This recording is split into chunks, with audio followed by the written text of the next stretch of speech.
Imagine being the woman who literally saved a cursed king, the one who walked into his life under a blood-red moon, healed an ancient betrayal with nothing but her heart, and watched him become whole again because of you. For 5 perfect years he worshipped you, called you his miracle, it knelt to your mind as much as your body, swore before the goddess and every witness that you would always be his equal. Then the power tasted too good. Whispers from other kings, lashes from other lunas, nights when your name stopped being the only one on his lips. He started asking you to smile while he traded pieces of your soul for alliances, paraded new mates like trophies, made you sleep in guest wings for diplomacy. Told you, cold as winter steel, I am the king, I do what I like. And every single night, you still loved the boy who once cried to the moon goddess on his knees. You still hoped he was in there somewhere, you still chose him, even when he stopped choosing you. Until the night he laughed in your face while you begged on your knees. That's when something ancient moved through you. Your voice came out soft, steady, wrapped in moonlight and steel. I reject you, my king. The bond snapped like silver through the chest. His power flickered. Chapter 1. The Redeemer's Moon. The throne room of Eldrith Keep reeked of cold victory and colder failure. King Vesper Kane sat like a statue carved from midnight itself. 6'5" of corded muscle, black leathers stretched across shoulders that had carried entire armies, silver chains glinting like frost on his chest.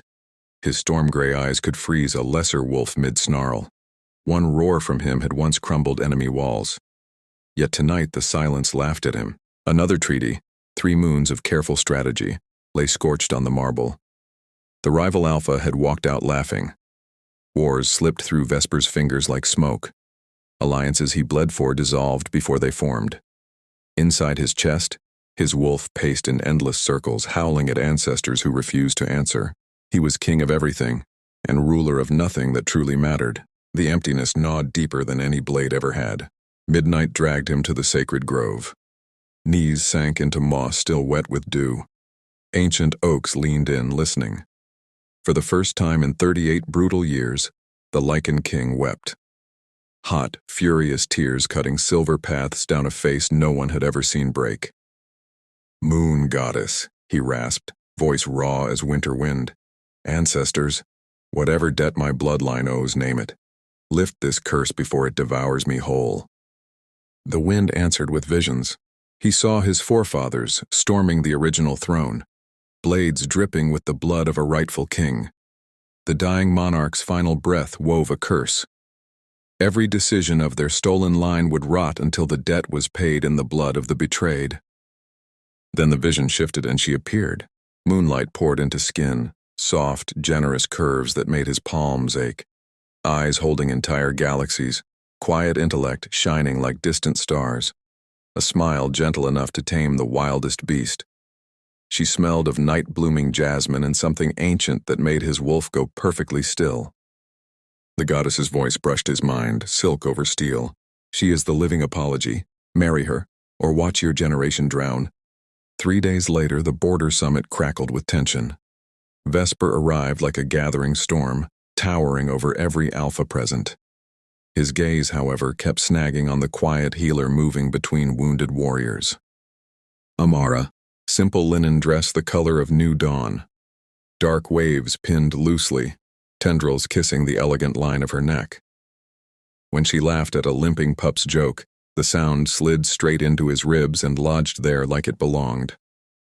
Their eyes met across the fire. The bond ignited, sharp, electric, undeniable. She felt it too.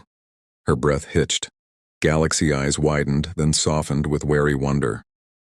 He crossed the clearing in 3 strides, voice low thunder.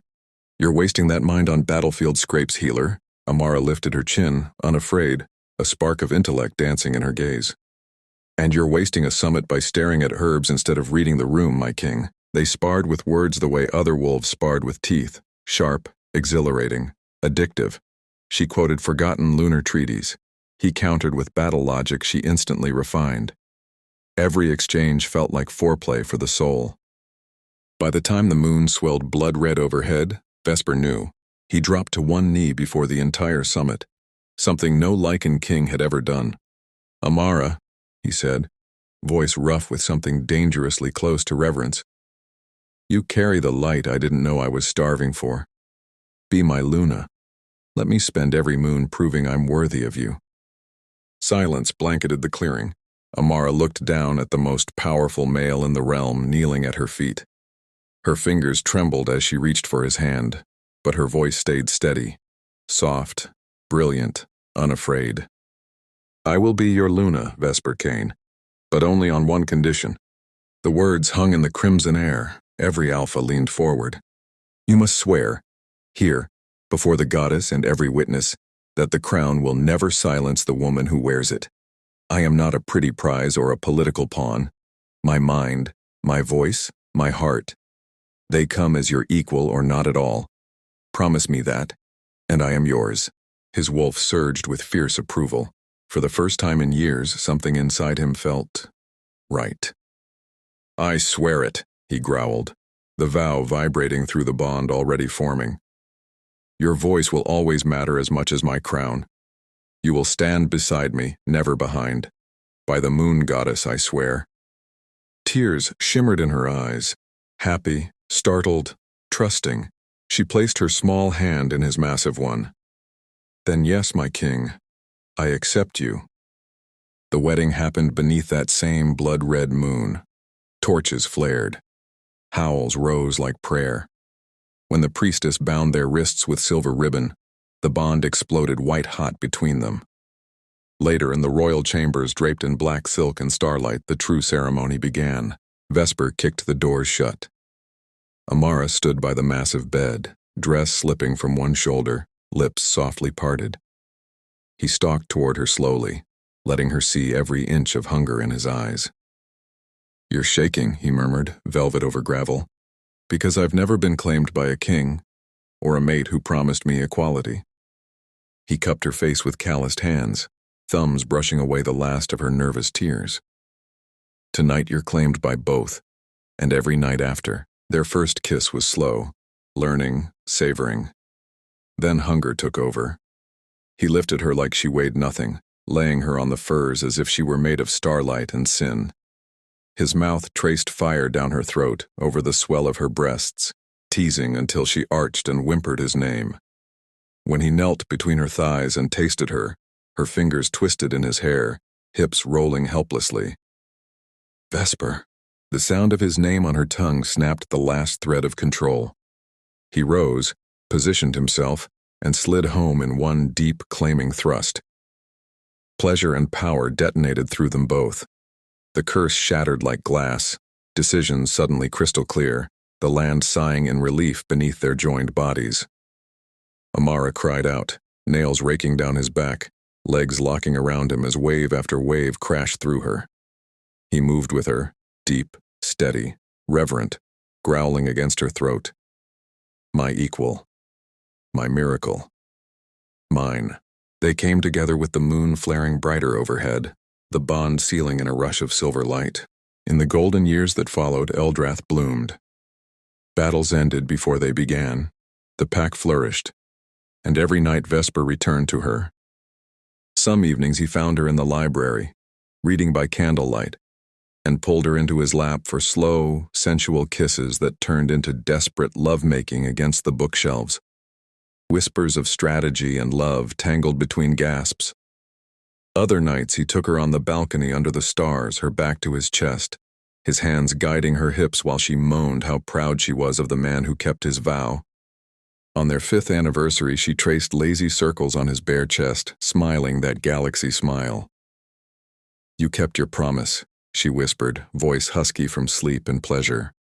"You let me be your equal every single day." Vesper rolled her beneath him, eyes burning with devotion. "And I always will.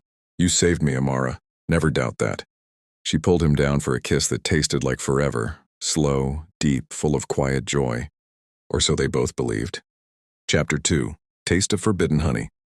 The kiss deepened, her body molding perfectly to his as if the goddess herself had sculpted them for this.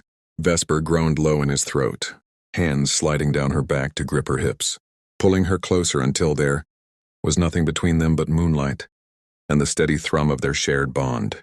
Amara smiled against his mouth, soft, radiant. That galaxy-eyed smile that still undid him after 5 years, and whispered, "My equal, always." before she rolled them so she was above him, taking control the way only she ever dared. He let her, loved her for it. Their bodies moved together in the slow, knowing rhythm they had perfected, her riding him with languid rolls of her hips, his hands worshipping every curve while she gasped his name like a prayer. When release crashed through them both, she collapsed onto his chest, laughing breathlessly, tracing the same lazy circles over his heart. "You kept every promise," she murmured, voice husky with satisfaction. "I'm so proud of the king you've become, and the man you've always been." Vesper kissed the top of her head, the taste of forever still on his tongue. For one perfect night, the world was exactly as it should be. 3 months later, the border bled again. A rival pack had pushed too far, burning villages and testing the new strength of Eldrath. The council chamber crackled with urgency as maps spilled across the war table. Amara stood beside Vesper, not behind him. Never behind, her finger tracing a clever flanking route through the eastern pines. "If we strike here at dawn, their supply lines collapse before they even smell us coming," she said, intellect sharp as silver. "The old treaties support it. The goddess would approve." Every alpha nodded. Vesper felt the familiar surge of pride. Then something new, a quieter, hotter thrill. Power no longer slipped through his fingers, it answered when he called. He leaned in, voice low and commanding. "My queen's mind is brilliant, but the crown sees the wider field. We hit them at midnight instead. Surprise will break them faster." Amara's gaze flickered, just for a heartbeat, but she smiled, trusting. "As you say, my king, together." The battle was glorious. Vesper returned at dusk, blood streaked across his chest, muscles still humming from the fight. The pack howled his name until the mountains shook. He barely paused to wash the worst of it off, before he found her in their private bathing chamber, steam curling like incense around the marble pool fed by hot springs. Amara turned at the sound of his boots. Her simple robe slipped from one shoulder, revealing the soft swell of her breast, and her eyes lit with that same galaxy wonder. "You came back to me," she breathed, stepping into his arms.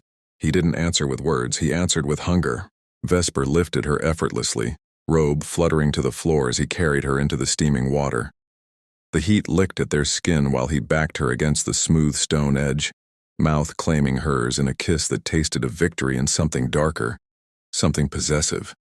Water sloshed wildly as his hands roamed, cupping her breasts, thumbs circling the tight peaks until she arched with a broken moan. "Vesper!" she gasped, fingers tangling in his damp hair. He spun her gently, pulling her back against his chest so she straddled his lap, facing away, the water making every slide of skin slick and sinful. One hand splayed across her stomach, holding her exactly where he wanted, while the other dipped lower, stroking the sensitive bundle of nerves that made her tremble. She was already soaked for him, inside and out. "Ride me, my Luna," he growled against her ear, voice rough with the high of conquest. "Take what's yours." Amara obeyed with a shuddering sigh, sinking down onto him inch by inch until they were locked together, the bond flaring white-hot. She moved. Slow at first, then faster, water splashing in rhythm with her hips. Every roll sent sparks through them both. Vesper's free hand gripped her breast, pinching lightly, while his mouth sucked marks along the curve of her neck. Growls tore from his throat, raw and animal. She felt perfect, powerful, his. But beneath the pleasure, something nagged at her. He was here, inside her, around her, yet part of him felt farther away, like the crown had grown heavier and pulled him just out of reach. She twisted her head, capturing his mouth in a desperate kiss even as her body tightened around him. "Come back to me," she whispered against his lips, voice cracking with emotion, half plea, half prayer. "My equal, my Vesper, not just the king who wins everything." The words hit him like a spark on dry tinder. His rhythm faltered for half a second, then turned frantic, hips snapping up to meet hers with bruising force. They shattered together, her crying out his name, him roaring hers into the steam, climax ripping through them so hard the water churned like a storm. Afterward, Amara stayed curled against his chest, water lapping gently at their joined bodies. She traced the new scar on his shoulder, smiling through the happy tears that always followed their lovemaking. "I love you," she said softly, "even when the battles call you louder than I do." He kissed her temple, still floating on the high of victory and release. "You are my peace, Amara. always. Yet when they finally left the baths, wrapped in silk robes in the afterglow, the first tiny crack had already formed, thin as spider silk, but there. Later that night, while Amara slept peacefully in their bed, a single knock sounded at the private study door. Vesper opened it to a hooded messenger from the Western Court. No words were spoken. Only a sealed scroll, scented faintly with rose and something sweeter, more dangerous. The seal belonged to King Draven's favored Luna. He broke it alone by candlelight. The letter was brief, elegant, and lethal in its offer. An alliance of the flesh would bind our kingdoms tighter than any treaty. One night in my chambers could secure the eastern trade routes for a decade. Your Luna need never know. Power like yours deserves variety. Vesper's jaw tightened. The old emptiness stirred, not gone, merely sleeping. Power tasted so sweet now. One night. One small concession for the good of the realm. His fingers hovered over the candle flame, ready to burn the parchment to ash. But he didn't. Instead, he folded the letter once, twice, and slipped it inside his cloak, close to his heart, where Amara would never see. The flame flickered lower, casting long shadows across the room, and for the first time since their bonding night, King Vesper Cain felt the curse whisper his name again.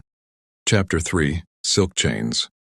The flame flickered lower, casting long shadows across the room, and for the first time since their bonding night, King Vesper Cain felt the curse whisper his name again.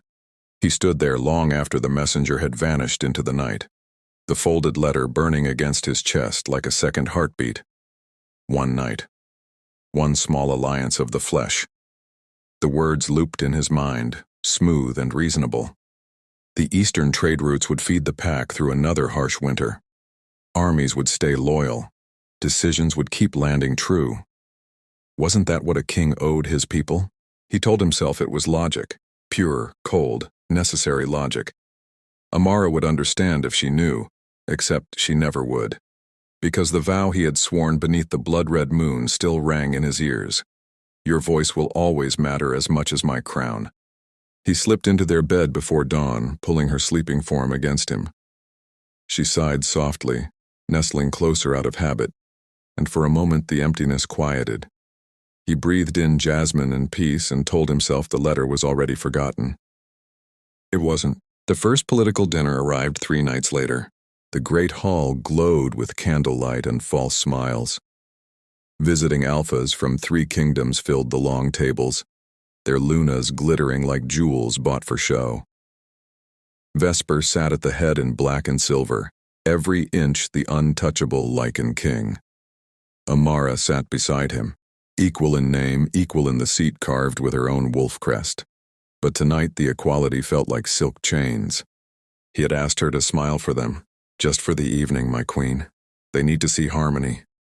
She had tilted her head the way she always did when weighing a treaty, intellect sharp behind those galaxy eyes.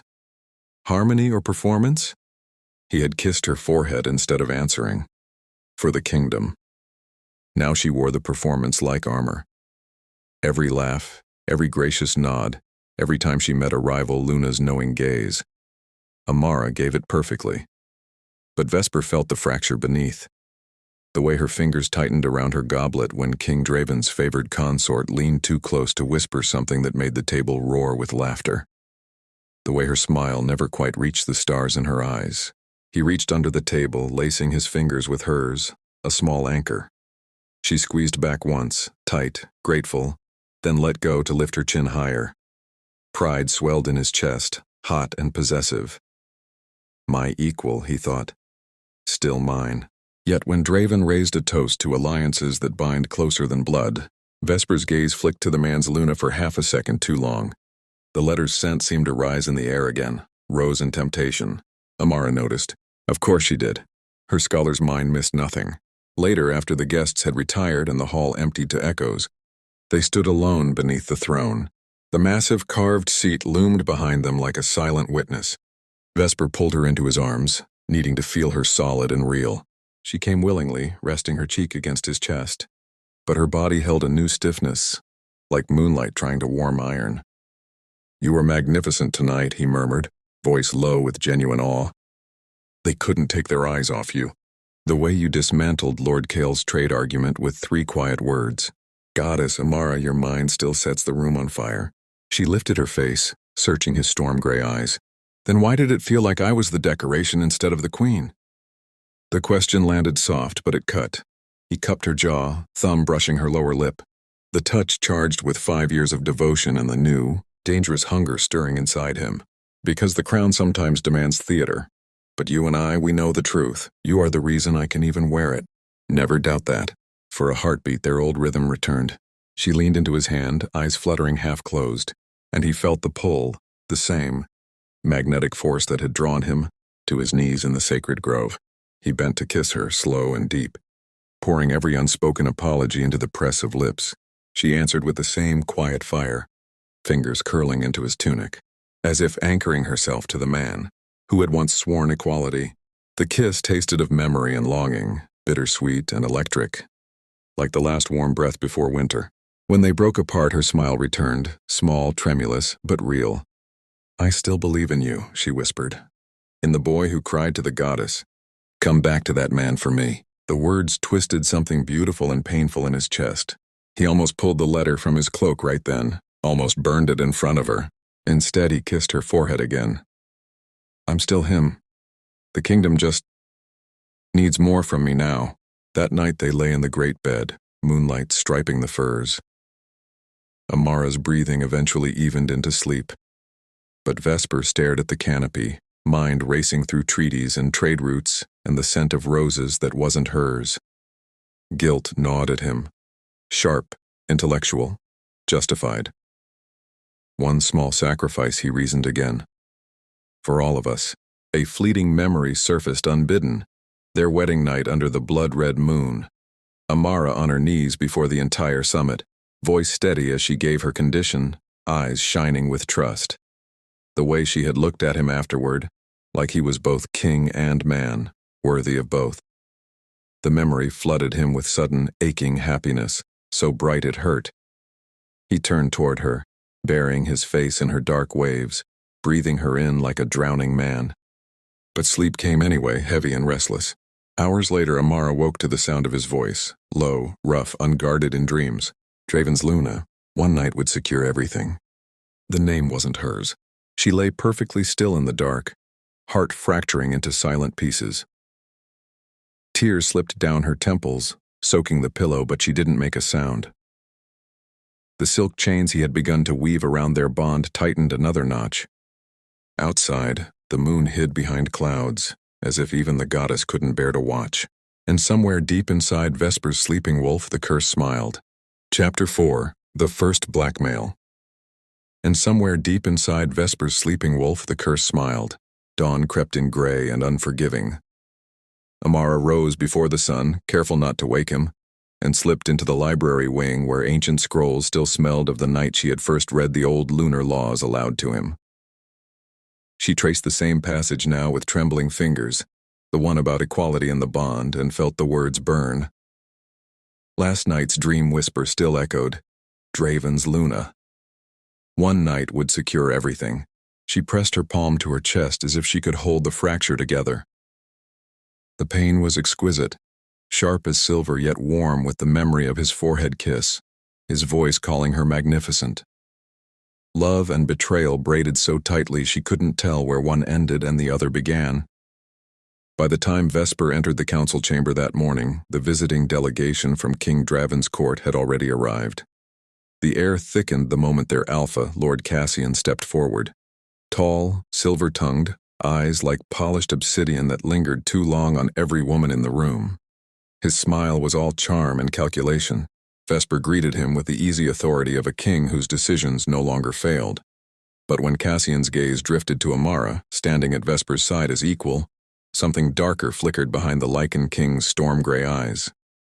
The negotiations stretched through the afternoon. Trade routes, border pacts, a delicate web of power. Amara's intellect shone as always. She dismantled one flawed clause with 3 precise sentences that left the entire table silent in admiration. Vesper watched her, pride swelling hot and genuine, until Cassian leaned in with a low laugh. Your Luna's mind is a weapon, King Vesper. Perhaps she should sit closer during the evening session. My wing has the finest view of the moon gardens, perfect for clear thinking. The suggestion hung like smoke. Vesper's jaw tightened. The folded letter from weeks ago felt heavier in his cloak. One small concession, the curse whispered through his blood. For the kingdom. He turned to Amara, voice low enough for only her ears, yet every word carried the weight of command. Lord Cassian's request is reasonable. The Eastern Wing will give you space to entertain the Alliance properly tonight. Smile for them, my queen. Share the guest quarters as diplomacy demands. It's only one evening. The room went still. Amara's galaxy eyes locked on his. For a heartbeat, the bond flared, raw, aching, full of the girl who had once knelt before a summit and given her condition with trembling hope. My mind, my voice, my heart, they come as your equal, or not at all. Now that vow lay between them like shattered glass. She felt it slice deep, the betrayal not of body, but of the promise he had sworn on his knees. The intellectual sting was worse than any wound, her own brilliant mind reduced to a bargaining chip. Yet beneath the pain surged something fiercer. Love. The same love that had once lifted an entire curse, the love that still saw the boy crying in the sacred grove beneath the monster wearing the crown. Her voice, when it came, was soft steel. You swore equality, Vesper, before the goddess and every witness. Is this what equality feels like? He stepped closer, towering yet somehow smaller in that moment. His hand brushed her wrist, gentle, almost pleading, and the touch sent a bittersweet spark through them both. It's for Eldrath, he murmured, eyes stormy with justification and the ghost of guilt. One night in the guest wing. Cassian needs to feel respected. You are still my Luna, my equal in every way that matters. The words were silk and chains at once. Amara searched his face, tears gathering but not falling. She remembered their wedding night, the blood-red moon, his massive frame on one knee, the way his voice had cracked with reverence when he accepted her condition. Happiness flickered through the hurt like sunlight on broken water. She had believed him then. Part of her still did. For the pack, for the man she refused to stop loving. I will go, she said quietly, lifting her chin so the entire council could see her strength. Not because the crown commands it, but because I still choose you. Even when you forget how to choose me. The pain in her voice was so pure, so laced with devotion that several alphas looked away. Vesper's chest tightened, an exquisite twist of triumph and sudden, terrible emptiness. He had won the negotiation, yet the victory tasted like ash on his tongue. That evening, the moon gardens glowed silver. Amara moved through the guest wing like a queen in exile, smiling graciously while Lord Cassian poured wine and spoke of alliances with honeyed words. Every laugh she gave cost her. Every polite nod felt like another thread of her soul unraveling. But she did it for him, for the king who had once called her his miracle. Hours later, when the palace slept and Cassian had finally retired to his own rooms, Amara returned to their chambers alone. The bond pulled her toward Vesper, even as it ached. She found his cloak draped over the chair where he had left it in haste. Her fingers brushed the fabric, seeking the familiar scent of him, pine and power, and the faint trace of home. A corner of parchment slipped free. She unfolded it before her mind could stop her. The handwriting was elegant, scented faintly with rose. Not the first letter. Another. My king, last night's memory still warms me. When will you return to my bed? The trade routes are secure, but my heart waits for more of you. Signed with a name she had never heard aloud but recognized in the marrow of her bones, one of the new mates he had begun to parade in whispers. Amara sank slowly onto the edge of the bed, the letter trembling in her hands. The room spun with the weight of every quiet night she had cried alone, every time she had hoped the boy who cried to the goddess was still inside him. Pain crested like a wave, gut-wrenching, soul-deep, yet threaded through it was the stubborn, radiant smile of memory, the way he had looked at her on their 5th anniversary, eyes burning with devotion, whispering, "You saved me."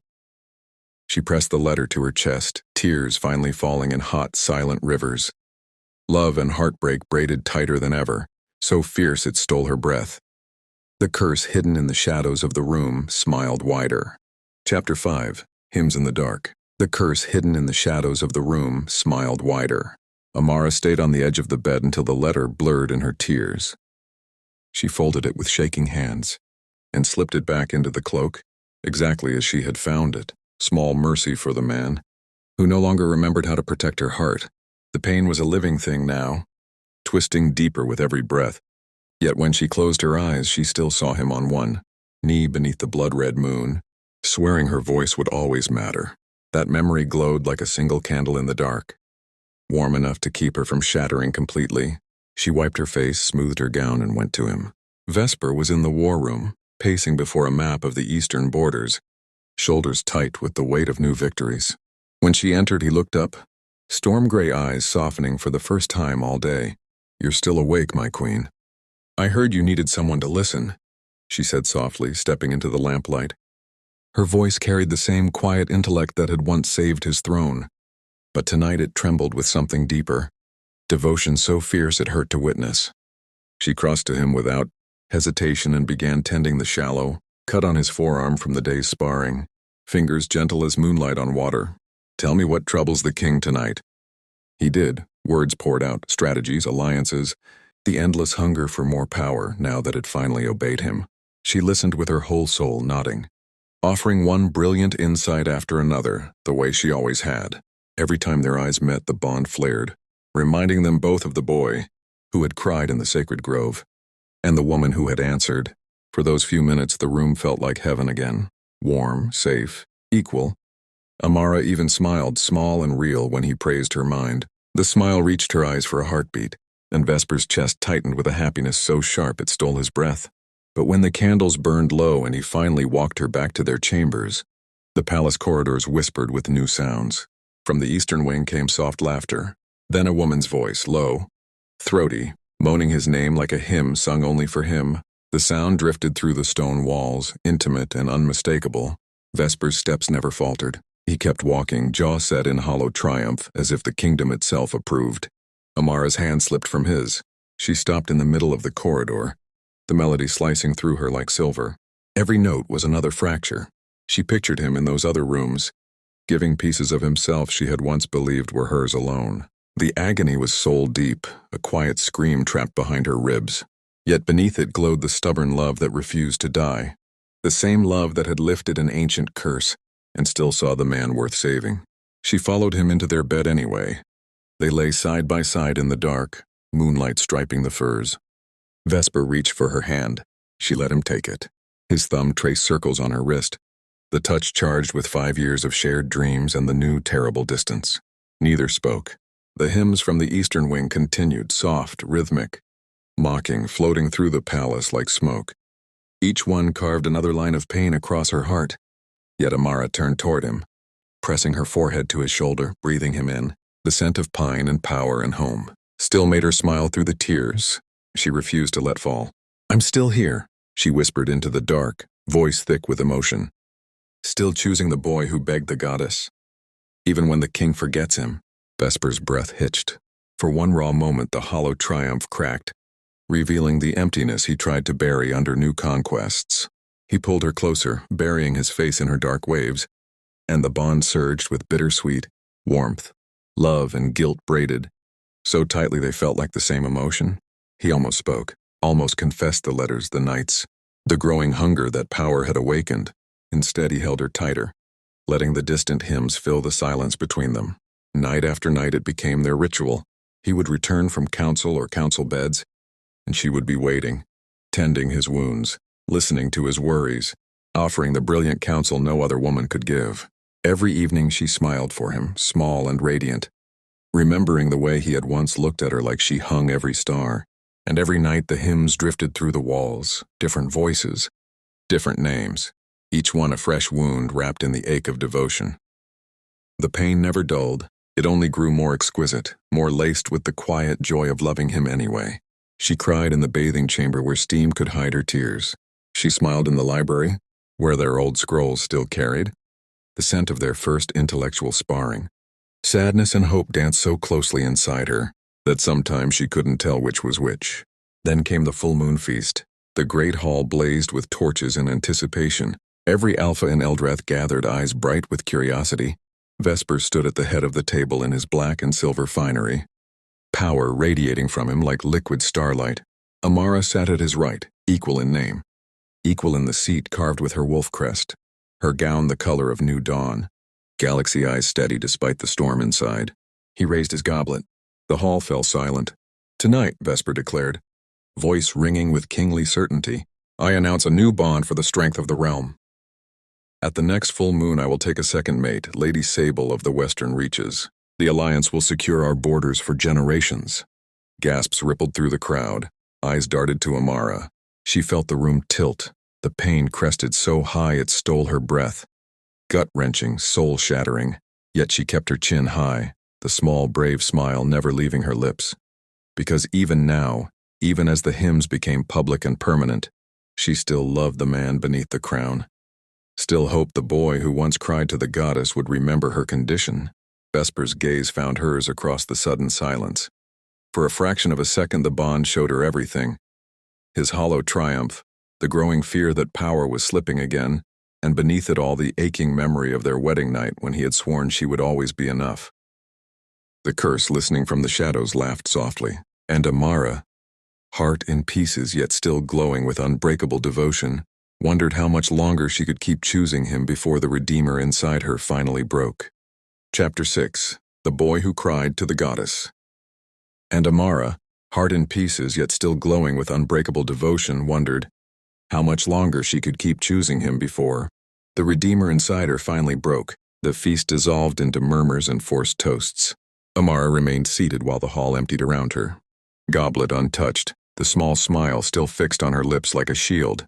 Vesper had already left with his new entourage, Lady Sable at his side, her hand resting lightly on his arm in a gesture that felt more possessive than polite. The sight should have shattered her completely. Instead, it sharpened something deep inside, a quiet, intellectual clarity that had been buried under years of hope.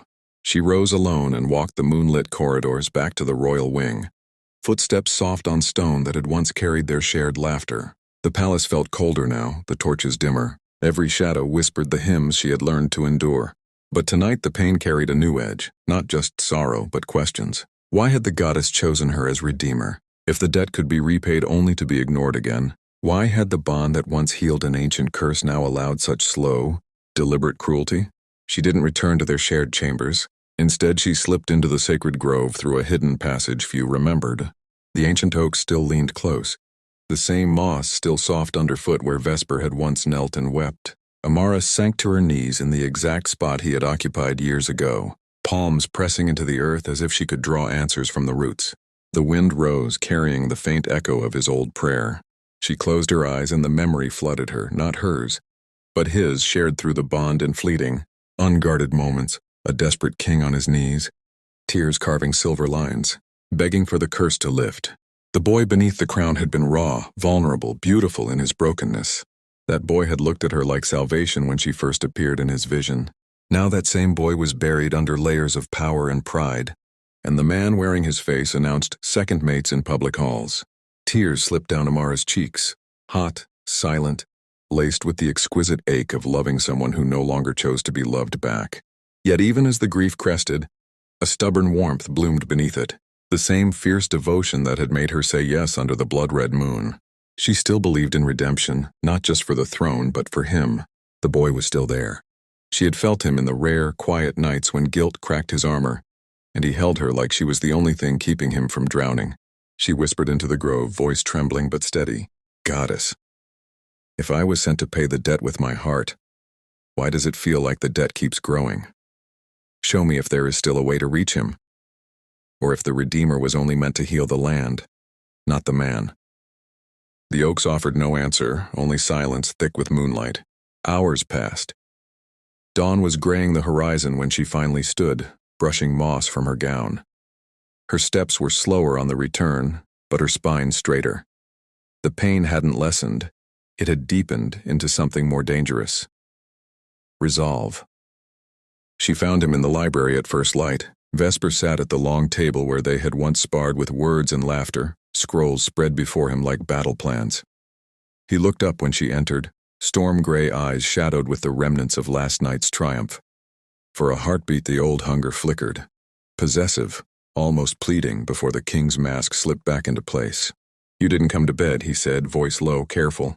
"I needed air," she answered, crossing to the window where moonlight still lingered. "And answers." He rose, moving toward her with that predator grace that once made her pulse race with joy. Now it only made the ache sharper. He stopped close enough that she could feel his warmth, smell pine and power, and the faint trace of another woman's perfume on his skin. Amara. His hand lifted as if to touch her face, then fell. The bond pulsed between them, raw, conflicted, full of everything they weren't saying. She turned to him, galaxy eyes steady despite the storm inside. "Do you remember the grove? The night you begged the goddess to lift the curse?" His jaw tightened, every word. "Then you remember the vision she sent, the woman who would redeem the stolen throne." She stepped closer, voice soft but unyielding. "I paid that debt with my heart, Vesper. Every day since our vows I've chosen you, even when you chose power over the promise you made me, even when the hymns drift through our walls, even now after you announced a second mate in front of the entire court." His breath caught. Guilt flashed across his features, sharp, fleeting, beautiful in its honesty, before the mask hardened again. "The crown demands sacrifices. You knew that when you accepted me. I accepted a man who swore my voice would matter as much as his crown, not a king who uses that voice to smile while he carves pieces of my soul away."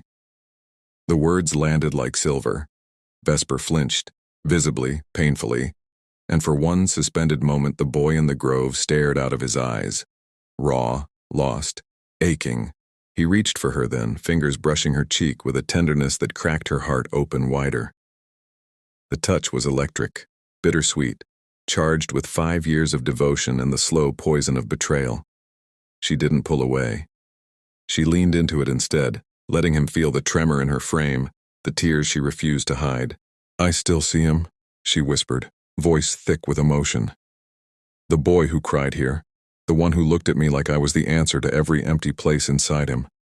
Tell me he's gone forever, or tell me how to bring him back." Vesper's hand slid to the nape of her neck, forehead resting against hers.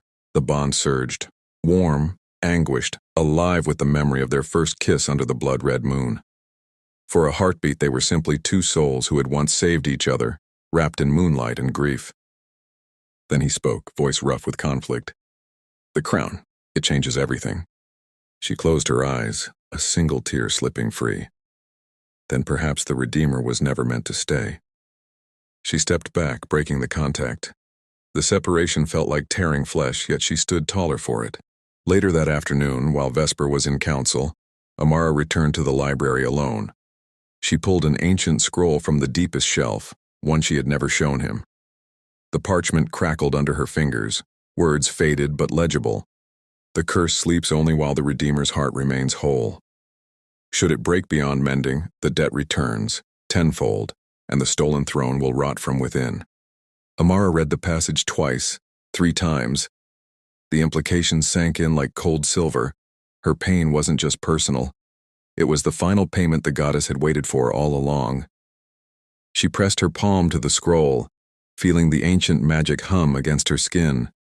Sadness crested again, deep, wrenching, yet threaded through it was a quiet, radiant certainty. She had given everything. If the boy could not return, perhaps the Redeemer's work was done.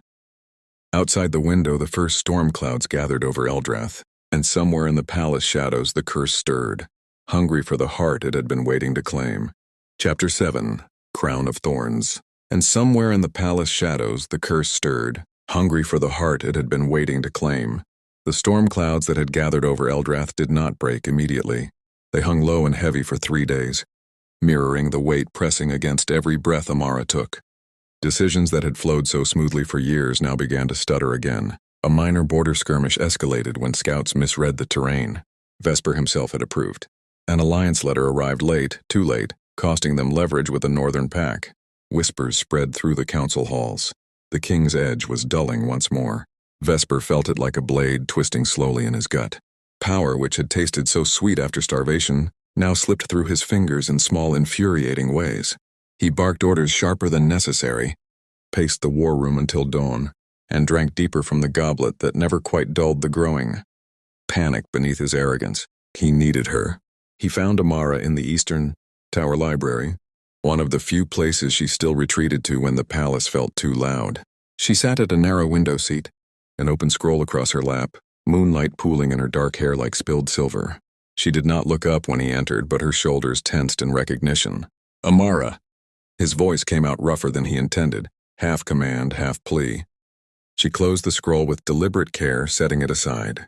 When her galaxy eyes finally met his, they held no warmth, only a quiet, unyielding clarity that made his chest ache in a way no battle ever had. "I came to apologize," he said, stepping closer. The words felt foreign on his tongue, yet necessary. For the feast, for the announcement, for everything that's come between us since the Grove. "I see now how far I've strayed from the vow I made you. I want to make it right." The silence that followed was thicker than any storm cloud. Amara rose slowly, gown whispering against stone. She crossed the small distance between them but stopped just out of reach. Close enough for him to smell jasmine and moonlight, far enough to remind him of the chasm he had helped carve. "You want to make it right," she repeated, voice soft as a blade drawn from silk. "After you announced a second mate in front of the entire court. After the hymns became public property. After you asked me to smile, while you traded pieces of our bond for trade routes and ego." Each word landed with precision, intellectual and emotional at once, slicing through the armor he had rebuilt around himself. Vesper's hands flexed at his sides. The crown did not force your hand." She cut in sharper now, though still quiet. "You chose. Every time. You chose power over the promise you made on your knees before the goddess and me. You chose convenience over equality, and now you choose apology because the decisions are slipping again. Because the curse is waking up and you feel the emptiness returning." He flinched as if struck. The truth in her voice was merciless, yet laced with a sorrow so deep it made his own heart stutter. "I never stopped loving you," he said, the confession raw and unguarded. "Even when I was cruel, even when I was weak, you are still the only one who ever made me feel whole." Amara's eyes shimmered, but no tears fell. The pain was there, exquisite, bone-deep, but it had hardened into something unbreakable. "Love without choice is possession, Vesper. And you stopped choosing me long before the second mate was named." She took one step closer then, close enough that he could see every star in her gaze dimming with the weight of what she carried. The bond between them pulsed, warm, anguished, alive with 5 years of shared light and the slow poison of betrayal. He reached for her hand. She let him take it, but her fingers remained still in his. "I want to come back," he whispered, voice cracking on the last word. "To the man who knelt in the grove, to the vows we spoke under the blood-red moon. Let me prove it. One night. Give me one night to show you I can still be that man." The offer hung between them, heavy with memory and longing. For a heartbeat, Amara's resolve wavered. The old devotion flared bright, the same fierce hope that had kept her choosing him through every hymn, every letter, every public wound. She remembered his forehead against hers in this very tower years ago, the way he had laughed when she outmaneuvered him in debate, the way he had once looked at her like she was the entire sky. But the memory only sharpened the present. She withdrew her hand, slowly, gently, but without hesitation. "No," she said. The single word echoed louder than any roar he had ever given. Vesper's breath stopped. "Amara, you do not get to apologize and expect absolution because the crown is faltering again." Her voice trembled now, not with weakness, but with the force of everything she had held inside. "I gave you my heart to redeem an ancient debt. I gave you my trust, my mind, my body, my loyalty, every piece of me, because I believed in the boy who cried to the goddess. I still believe he exists. But belief is not the same as forgiveness when the man keeps choosing to bury him deeper." Tears finally slipped free, tracing silver paths down her cheeks, yet she did not wipe them away. She let him see them, let him feel the full weight of the pain he had caused. The sight was devastating. His brilliant, unbreakable Luna weeping not in rage but in quiet, radiant grief for what they had lost. "I will not accept an apology tonight," she continued, voice steady despite the tears. "Not when it is born of fear instead of change. Not when the second mate is still announced, still waiting. Not when the hymns still echo in these halls. If you truly want to come back, prove it with actions that match the vows you broke, not with one night of remorse. She stepped back again, putting the distance of galaxies between them even though they stood inches apart. The bond ached, sharp, beautiful, unbearable, like a wound that refused to close because it still loved the blade. Vesper stood frozen, the king who had once commanded armies now reduced to silence by the woman who had once knelt only to rise as his equal. Amara turned toward the window, gazing at the storm clouds that still refused to break. "The curse is stirring because my heart is no longer whole," she said quietly, more to the night than to him. "But I will not let it claim me before I reclaim myself." She did not look back as she left the tower. Vesper remained alone in the moonlight, claws digging into his palms until blood welled. The panic beneath his arrogance had become something sharper. Terror. Not of losing power, of losing her. Outside, the first rumble of thunder rolled across Eldrath, and in the deepest shadows of the palace the curse stretched like a waking beast, tasting the fracture it had waited so long to widen. Chapter 8, Moonlight on Shattered Glass. And in the deepest shadows of the palace the curse stretched like a waking beast, tasting the fracture it had waited so long to widen. The first rain finally broke that night, hard, relentless sheets that hammered the stained glass windows of Eldrath Keep like accusations. Thunder rolled through the corridors, shaking the very stones that had once witnessed their vows. Amara did not seek shelter in the tower or the library. She walked the empty halls barefoot, gown clinging damp from the storm she had stepped into on the balcony, letting the cold water wash the salt from her cheeks. She ended in their chambers, the same room where moonlight had once painted their bodies silver on silk, where laughter had spilled like wine, where he had whispered she was his miracle. Now the space felt vast and hollow, the massive bed untouched, the furs still folded the way the servants had left them weeks ago. She stood in the center of the room, arms wrapped around herself, listening to the storm rage outside while something inside her raged louder. The door opened behind her. Vesper entered without knocking, soaked through, black hair plastered to his forehead, storm-gray eyes wild with the same panic that had begun to claw at him since her refusal in the tower. Rain dripped from his cloak onto the marble, pooling at his feet like spilled ink. He looked less like a king and more like a man hunted by his own shadow. Amara. His voice cracked on her name, raw, stripped of command. I can't breathe with this distance between us." She did not turn. "Then perhaps you should have noticed it sooner." He crossed the room in long strides, stopping just behind her. Close enough that she felt the heat radiating from his body despite the chill of his wet clothes. The bond between them thrummed, fierce, anguished, alive with every unspoken word and every broken promise. It hurt to feel it so clearly now, the love still burning beneath the wreckage, stubborn and bright, refusing to die even as everything else crumbled. "I'm losing everything again," he said, quieter now, almost a confession. "The council questions my judgment. Borders fray. The power I thought was mine forever. It's slipping. And the only thing that ever made it solid was you." Amara finally turned. Her galaxy eyes were red-rimmed but steady, glowing faintly in the dim light like stars refusing to fade. Rainwater traced slow paths down her face, mingling with the tears she no longer tried to hide. "You're losing me," she corrected softly, the words carrying more sorrow than accusation. "Not because the crown is faltering, because you chose to let it." Vesper reached for her, slow, careful, as if she might shatter at the lightest touch. His fingers brushed her cheek, tracing the path of a raindrop, and the contact sent a jolt through them both, memory and grief braided into one unbearable emotion. She did not flinch away. She let him feel her tremble, let him feel the way her heart still raced for him even now. "I remember every moment," he whispered, voice thick. "The blood-red moon, your condition, the way you looked at me when you said yes, like I was worthy of the light you carried. I remember how you laughed when we debated treaties until dawn, how you held me after battles and told me I was more than the crown. I remember everything I've ruined." His thumb brushed her lower lip, reverent, aching. The bond flared brighter, warm, desperate, flooded with the bittersweet happiness of their beginning. For one suspended heartbeat they were back there, young, whole, equal under the goddess's gaze. Then Amara gently caught his wrist, holding his hand still against her face. "Memory is not enough," she said, voice trembling with the force of everything she had carried alone.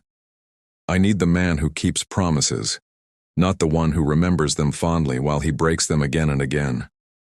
Vesper's breath shuddered out of him. He leaned his forehead against hers, eyes closing as if the contact could anchor him. "Let me try. One last time. Let me show you." "No." The word came softer this time, but no less final. She stepped back just enough to break the touch, though every inch of distance felt like tearing open an old wound. "You corner me with remorse when the storm inside you grows too loud. You reach for me when power fails you. But where were you when I needed you to reach for me instead of the next alliance, the next bed, the next letter scented with roses?" Tears slipped down her cheeks again, silent, steady, each one a testament to love that had endured too much. Yet beneath the grief burned something fiercer, dignity reclaimed, quiet power rising like dawn after the longest night. "I loved you enough to pay an ancient debt with my heart," she continued, voice thick with emotion. "I loved you enough to smile through every hymn, every public wound, every time you chose the crown over us. I loved you enough to hope the boy in the grove was still alive inside you. But love that is only given, never returned in kind, it becomes a cage, and I will not stay caged any longer." Vesper's knees buckled. He sank slowly to the floor before her, not as a king, but as a man stripped bare. Claws dug into the marble, leaving faint gouges. His shoulders shook with silent, wrenching sobs he could not voice. The mighty Lycan King, who had once made forests bow with a roar, wept at her feet for the first time since that desperate midnight in the sacred grove. Amara looked down at him, heart shattering anew at the sight. Yet she did not reach to comfort. She could not this time. Instead, she knelt too, bringing their eyes level. The bond pulsed between them one last agonizing time. Every shared laugh, every whispered vow, every night she had chosen him anyway, every moment he had chosen otherwise. It was beautiful. It was devastating. It was everything they had been. She cupped his face with both hands, gentle, steady, the way she had once held him after battles, and pressed her lips to his forehead in a final, trembling kiss. Not passion, not forgiveness. Farewell. When she pulled back, her eyes were glowing brighter than ever, moonlight and steel and unbreakable resolve. "Goodbye, Vesper Kane," she whispered. "May the goddess show you mercy, because I no longer can." She rose, walked past him, reached the door. Behind her, his voice broke on a single hoarse word. "Amara." She did not turn. The door closed with a soft final click. Outside, lightning split the sky, illuminating the palace in stark white. Thunder answered like a roar of grief, and in the empty chamber, Vesper remained on his knees, claws buried in stone, finally understanding the depth of the loss he had invited. The curse, no longer hidden, coiled tighter around the throne room shadows, patient, victorious, waiting for the final snap. Chapter 9, The Snap. The door closed with a soft final click. Outside, lightning split the sky, illuminating the palace in stark white. Thunder answered like a roar of grief, and in the empty chamber, Vesper remained on his knees, claws buried in stone, finally understanding the depth of the loss he had invited. The storm raged on for hours, wind howling through the battlements as if the goddess herself were mourning. Vesper did not rise. Rain lashed the windows in furious sheets. Each drop sounded like a heartbeat counting down. He stayed exactly where she had left him, knees bruising against marble, forehead pressed to the cold floor, while the bond between them began to fray at the edges. At first it was subtle, a faint tug, like thread pulling loose from silk. Then sharper, a sudden, searing burn behind his ribs where her light had lived for 5 golden years. He gasped, claws scraping deeper grooves into the stone, the emptiness he had once known before her. The one he had begged the goddess to fill, rushed back in, colder and vaster than ever. But this time it carried knowledge. This time he knew precisely whose absence carved the hole. He staggered to his feet at last, staggering toward the door she had walked through. His hand hovered over the latch, trembling. He could still catch her scent on the air, jasmine, rain, and the faint, fading trace of moonlight that had always clung to her skin. One step, one word, one desperate plea to turn back time. But the bond spoke louder than any apology he could offer. It snapped, not with drama or thunder, with a quiet, sickening tear like the last thread of a tapestry giving way after years of strain. The sound existed only in their wolves, a high, keening note that echoed through bone and blood. Vesper's knees buckled again. He caught himself on the doorframe, breath ragged, as wave after wave of severance rolled through him. The power he had grown so accustomed to, the crystal decisions, the obedient armies, the land that breathed easier under his rule, flickered like a candle in wind. A treaty he had signed that morning suddenly felt fragile in memory. A border report waiting on his desk whispered of missteps already made. The curse, no longer sleeping, uncoiled fully now, ancient, merciless, delighted. Calamities he thought banished began to gather at the edges of his vision, shadows lengthening in corners, whispers curling through the storm outside. He slid down the door until he sat against it, back to the wood she had closed between them, head in his hands. Terror, pure animal terror, clawed up his throat. Not fear of losing the throne, fear of losing the only person who had ever made the throne worth wearing. The boy who had cried in the sacred grove surfaced again, raw and small, staring out of the king's eyes with horrified recognition. She had walked away, and he had led her. Across the palace, Amara moved through the lower corridors like moonlight slipping through cracks. Servants bowed as she passed, but she barely saw them. Her steps were measured, deliberate, each one carrying her farther from the chambers that had once been theirs. The bond's snap hit her too, sharp, breathtaking. But where it felled him, it lifted her. She stopped in the grand atrium, rain drumming against the glass dome overhead. Lightning flashed, bathing the marble in silver white. Amara lifted her face to it, eyes closed, letting the storm wash over her senses. The pain was still there. Deep, wrenching, exquisite in its honesty. Every memory of him, every kiss under the blood-red moon, every whispered vow, every night she had chosen him through tears, crashed against her like waves on rock. Yet beneath the grief rose something new, quiet, radiant certainty. The Redeemer's heart had broken beyond mending, yes, but in breaking, it had freed her. She opened her eyes. They glowed brighter than before, not with tears, but with reclaimed power. The goddess's light moved through her veins like liquid starlight, steady and unapologetic. She had paid the ancient debt with everything she had to give. Now the debt was settled. The curse returned to its rightful owner. Amara placed one hand over her heart. The bond was gone, its absence a hollow ache, but in its place bloomed peace, soft, deep, the kind only earned through loving fiercely and then choosing oneself when the love turned to chains. She smiled, small, tremulous at first, then wider, genuine. The smile reached her galaxy eyes and stayed there, glowing. It was not joy born of revenge. It was joy born of freedom. Footsteps echoed behind her. A young guard approached, hesitant. "My Luna, the king, he collapsed in the royal chambers. The healers are with him, but..." Amara turned, voice calm as moonlight on still water. "Tell them to tend him gently. He will need it."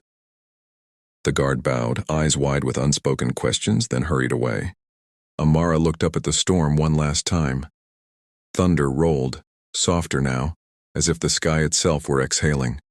She walked toward the great doors leading to the outer courtyard, toward the forest beyond the palace walls, toward whatever waited beyond the gates. No crown, no throne, no king to answer to. Just herself, whole, radiant, and finally free. Behind her, in the royal chambers, Vesper felt the last thread sever completely. He curled tighter against the door, claws drawing blood from his palms, silent sobs shaking his massive frame.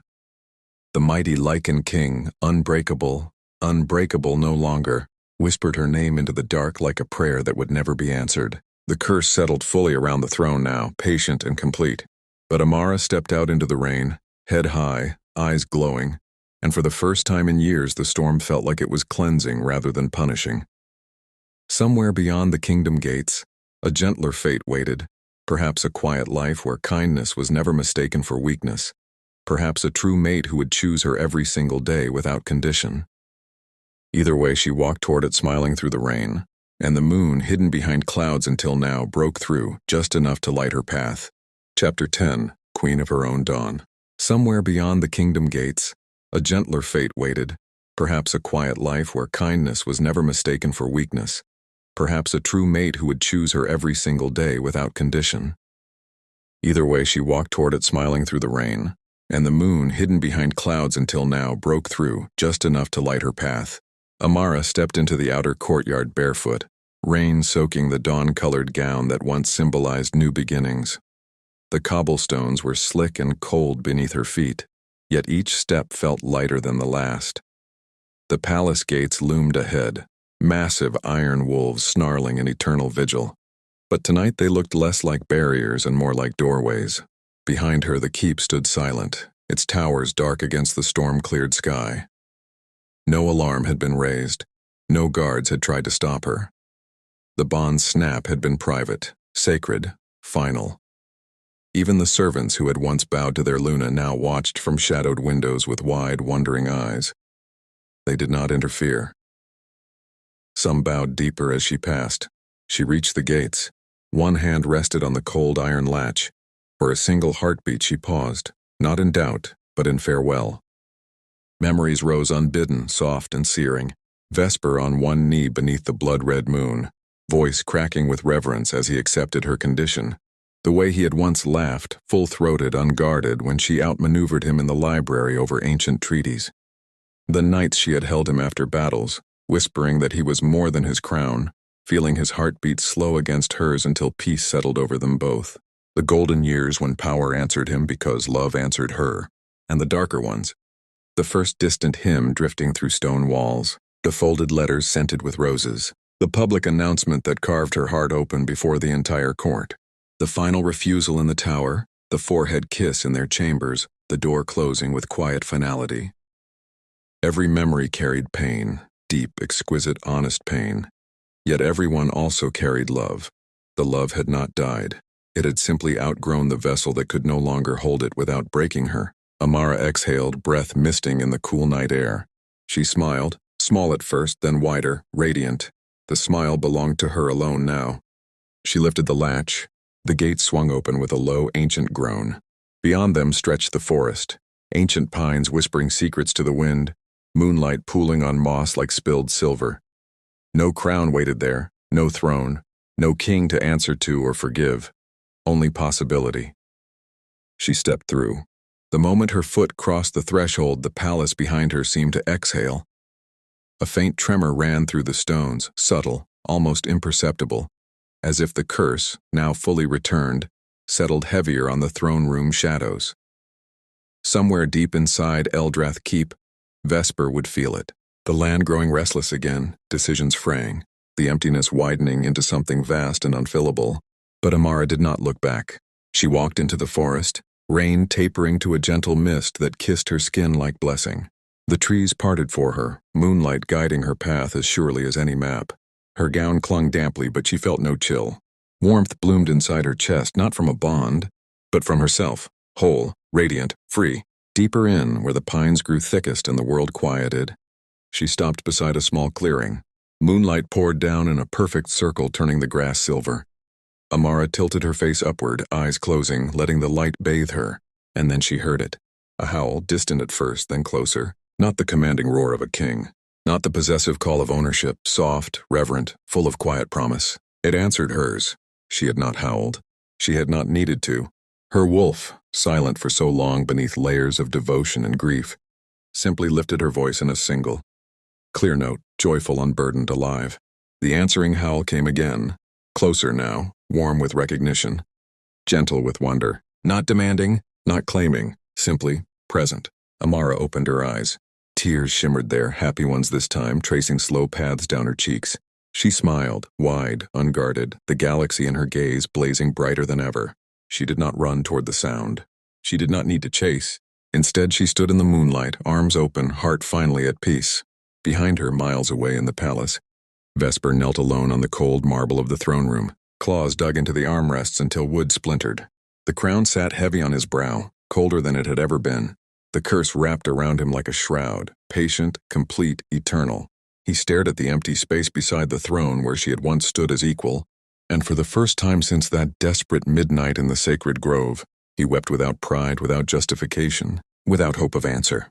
The boy who had cried to the goddess was back, older, broken, alone. And somewhere in the forest, under a clearing moon, the woman who had once been his redeemer walked forward into her own dawn, smiling through happy tears, answered at last by a howl that chose her freely. She was no longer anyone's Luna. She was simply Amara, radiant, whole, home. Beautiful. Right now your heart is probably racing. Maybe it's aching a little too because you've felt pieces of this story in your own life. The moment someone who swore to protect you started making you feel small. The nights you cried in silence but still hoped. The quiet strength it took to finally say enough. Amara did what so many of us dream of doing. She loved fiercely, and then she chose herself even fiercer. If this story is hitting you deep, if you're feeling that mix of heartbreak and fire in your chest, don't just listen. Live it with me. Hit that follow button right now so you never miss an episode. Drop a broken heart in the comments if you've ever had to walk away from someone you still loved. Or a glowing moon if you're cheering for Amara's rise like I am. And tell me, would you have rejected him the moment the first hymn started? Or would you have waited, hoping like she did? Be honest in the comments. I'm reading every single one. Next episode drops soon, and trust me, when Amara steps through those gates for good, you're going to feel every bit of her freedom in your bones. Don't go anywhere. We're just getting to the part where she becomes unstoppable. See you in the next episode, Queen. You deserve this kind of ending.